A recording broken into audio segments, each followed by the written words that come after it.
जी हाँ, नमस्कार दोस्तों। हम किशन, आप देख रहे हैं किशन भोजपुरी न्यूज़। खेसारी लाल यादव जी का बहुत ही बवाल देवी गीत आ रहा है दोस्तों। जी हाँ, वेब म्यूजिक यूट्यूब चैनल पे अरतिया धरतिया प होता। जी हाँ, बहुत ही प्यारा देवी गीत खेसारी लाल यादव जी का है दोस्त। तो आप लोग बिल्कुल रेडी रहिए। कल वेब म्यूजिक यूट्यूब चैनल पे आ रहा है। कल सुबह 6 बजे रिलीज हो रहा है। इस गाना को लिखे प्यारे लाल यादव कवि जी। और बात किया जाए दोस्त, तो इस गाना को म्यूजिक दिए हैं आर्या शर्मा जी। आर्या शर्मा जी का बहुत ही कमाल का म्यूजिक रहता है दोस्त। और खेसारी लाल यादव जी ने बहुत बेहतरीन से गाए हैं दोस्त। बहुत ही प्यारा सॉन्ग है देवी गीत। तो आप लोग बिल्कुल रेडी रहिए। कल सुबह 6 बजे रिलीज हो रहा है वेब म्यूजिक यूट्यूब चैनल पे।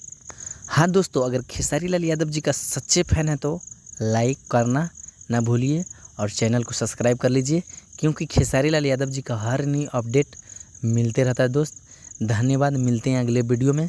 Thank you so much. तो आप लोग भूलिए नहीं, कल सुबह 6 बजे रिलीज हो रहा है दोस्त। जी हाँ, अरतिया धरतिया प होता।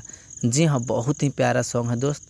तो आप लोग बिल्कुल रेडी रहिए सुनने के लिए और तबाही मचाने के लिए। धन्यवाद, मिलते हैं अगले वीडियो में।